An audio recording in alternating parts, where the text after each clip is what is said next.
Par une journée de printemps, un psychothérapeute du nom de Milton Erickson a été convoqué au chevet d'une personne qui était un cas relativement grave d'agoraphobie. Cette personne, en fait, n'osait pas sortir parce qu'elle avait peur de se retrouver dehors et encore plus peur de se retrouver toute seule dans la nature ou au milieu d'une foule. Et ce thérapeute a choisi d'utiliser une approche un petit peu surprenante pour pouvoir créer du rapport avec cette patiente. Ce qu'il a commencé par faire, c'est raconter une histoire. Raconter une histoire d'une balade dans la nature. Et cette histoire l'a amené à mentionner le fait que, en fait, toutes les feuilles d'herbe et les feuilles des arbres ont chacune une nuance de couleur différente. Et ça a piqué la curiosité de cette patiente parce que ça lui semblait impossible que chaque feuille, chaque brin d'herbe, chaque feuille d'arbre soit d'une teinte de vert différente et qu'il n'y en ait pas deux identiques. Milton lui a dit, écoutez, je vous assure, si vous voulez, faites l'essai et vous me direz bien. Et à la visite suivante de Milton Erickson, il discute avec la patiente qui, effectivement, est sortie se balader et lui a raconté qu'elle était allée comme cela et pendant des heures à chercher en fait deux nuances de vert qui soient identiques, et elle était émerveillée de cet aperçu pour la première fois de ce fait merveilleux en fait de la nature. Il n'y a pas deux brins d'herbe, deux feuilles d'arbre qui soient exactement de la même nuance de vert. Et ce qui était surtout phénoménal, c'est pas seulement ce côté merveilleux de la nature, c'est aussi le fait que la patiente, en fait, d'elle-même, sans que l'approche thérapeutique soit sortie du contexte de leur conversation, cette patiente d'elle-même qui était prostrée chez elle a décidé, en fait, de sortir et de faire l'essai et de se livrer à ce défi. Et cette histoire m'a été racontée par un des élèves de Milton Erickson. Milton Erickson, en fait, est devenu une légende du monde de l'hypnothérapie. C'est le précurseur de l'hypnothérapie moderne. La science de la programmation neurolinguistique a été basée, en fait, sur l'approche de Milton Erickson. Et j'ai eu la chance de compter parmi mes amis et mentors, un de ses premiers élèves du nom de Bill O'Hanlon.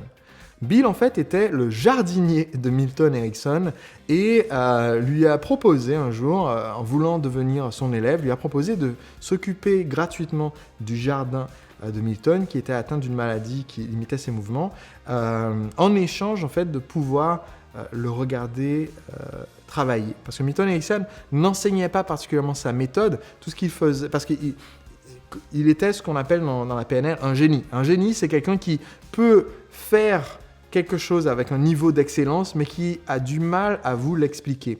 Et la meilleure façon d'apprendre d'un génie, c'est de le voir travailler. C'est pas de lui demander ce qu'il fait, parce que si vous demandez à un génie comment est-ce qu'il fait pour être un virtuose du piano, pour être un champion sportif, pour être à l'aise en société, eh bien, il vous donnera toujours une réponse qui n'est pas la vraie. Il vous dira, c'est parce que j'ai ce gris-gris qu'on m'a offert quand j'étais petit.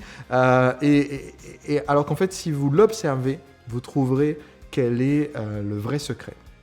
Donc, cette histoire m'a été racontée par Bill O'Hanlon, qui me l'a racontée pour me faire comprendre le pouvoir de raconter une histoire. Parce qu'en fait, quand vous racontez une histoire, vous pouvez créer la transformation chez votre interlocuteur, et c'est particulièrement important si vous êtes dans le cadre d'une communication avec un client potentiel.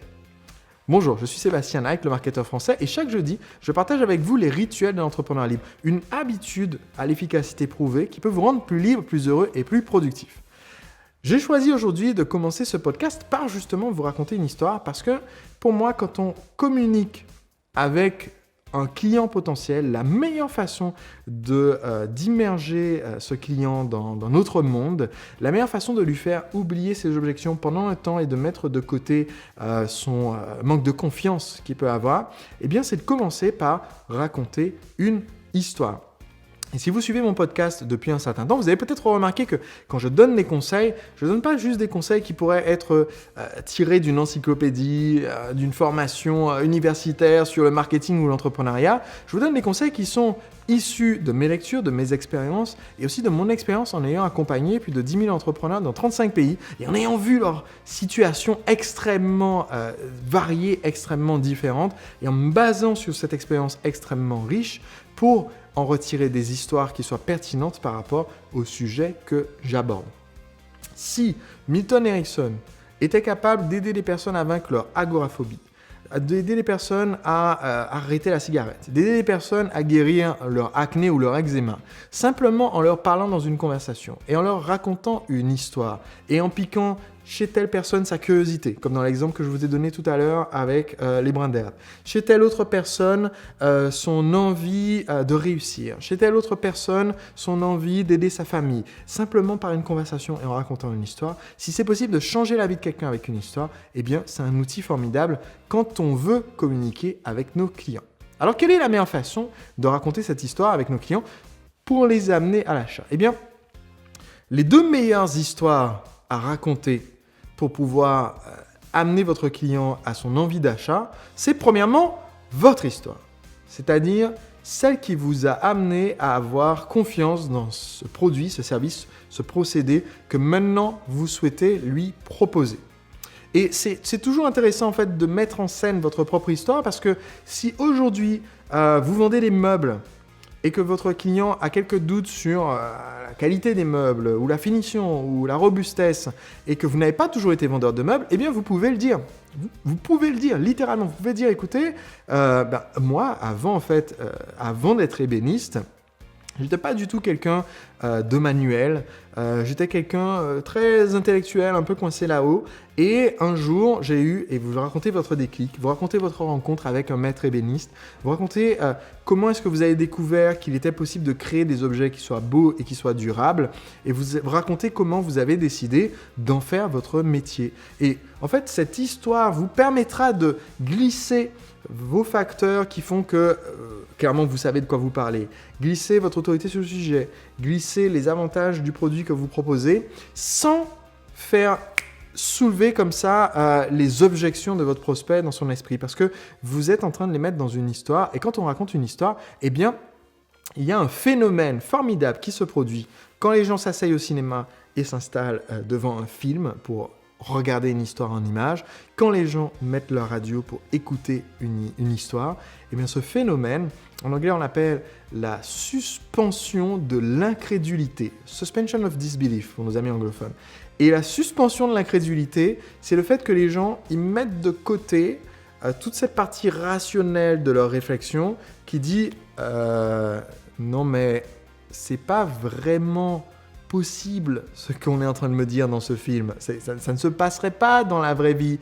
Non, il n'y a pas un mec qui se retrouverait sur Mars tout seul. Non, pas possible. Non, il n'y avait pas vraiment un couple qui s'est découvert sur un bateau qui allait couler après avoir cogné un iceberg. Non. Je suis à peu près sûr que ça ne s'est pas produit, ce truc.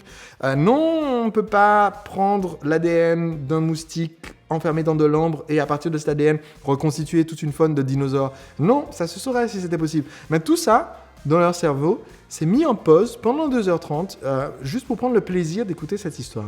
Et c'est un des réflexes les plus intéressants des êtres humains que d'être comme ça attentif dès que vous racontez une histoire. Donc c'est un des meilleurs moyens de capter l'attention et un des meilleurs outils pour vendre. Et je vous ai dit, les 2 histoires les plus intéressantes, la première c'est la vôtre. Et la deuxième, vous avez peut-être deviné, c'est évidemment, vous essayez de convaincre un client, la deuxième meilleure histoire à raconter, c'est la sienne. Alors comment vous pouvez raconter l'histoire d'un prospect que vous venez de rencontrer? Eh bien non, vous ne pouvez évidemment pas. Vous ne pouvez pas juste lui dire, eh bien laissez-moi deviner, vous êtes une femme mariée d'environ 45 ans, vous avez 2 enfants qui s'appellent Pierre et Micheline. Pourquoi avez-vous appelé votre fille? Non, bref. Donc, vous ne pouvez pas lui raconter cette histoire parce que vous ne pouvez pas la deviner. Donc, qu'est-ce que vous pouvez faire par contre? Eh bien, vous pouvez repérer des indices dans la présence de cette personne et dans les informations qu'elle vous a données qui vous permettent de raconter l'histoire d'un client que vous avez eu qui est similaire à cette personne.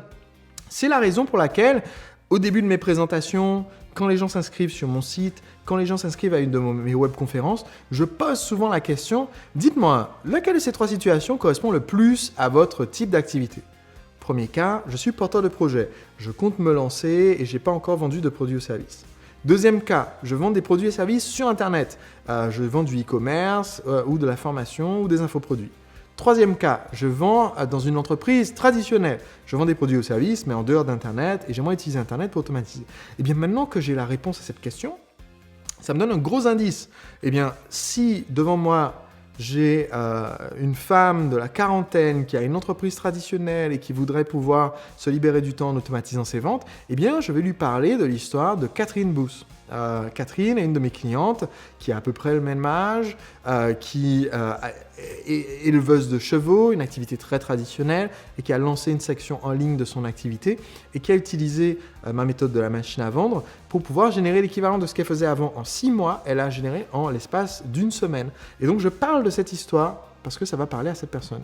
Si maintenant je m'adresse à quelqu'un qui est un jeune homme d'environ 25 ans qui veut lancer son activité à partir de rien sur Internet pour rêver de liberté et de voyage, eh bien, je vais plutôt lui raconter l'histoire d'un autre client. Je vais lui raconter l'histoire, par exemple, de Maxence Rigotier, qui, quand il a participé pour la première fois à un de mes séminaires, avait fait environ 6 000 € par mois en moyenne sur toute l'année, donc 12 000 € ou 71 000 € sur toute l'année précédente et qui, là où je fais cette vidéo, fait plus de 75 000 € par mois de chiffre d'affaires parce qu'il a maintenant un système automatisé pour vendre ses produits et services. Parce que ça va davantage lui parler. Donc, si vous apprenez un peu d'informations sur la personne que vous avez en face de vous, ça vous permet de personnaliser l'histoire que vous allez raconter. Et vous lui racontez donc son histoire à elle, c'est-à-dire qu'elle peut se voir dans la peau de ce client ou de cette cliente dont vous parlez, et donc elle peut s'imaginer que son futur, en ayant recours à vos services, en achetant votre produit, pourra être similaire. Merci d'avoir suivi cet épisode jusqu'au bout. Pour avoir des compléments aux épisodes que je publie de mes podcasts audio et vidéo, je vous encourage à aller sur entrepreneurlibre.com/blog. Sur mon blog, je partage des articles de fond, mais aussi de nombreuses réponses aux questions de mes abonnés, des internautes et des futurs entrepreneurs libres comme vous. Donc, si vous allez simplement sur le blog entrepreneurlibre.com/blog, vous pourrez retrouver l'ensemble de mes contenus ainsi que les articles de fond et vous abonner pour recevoir l'ensemble gratuitement.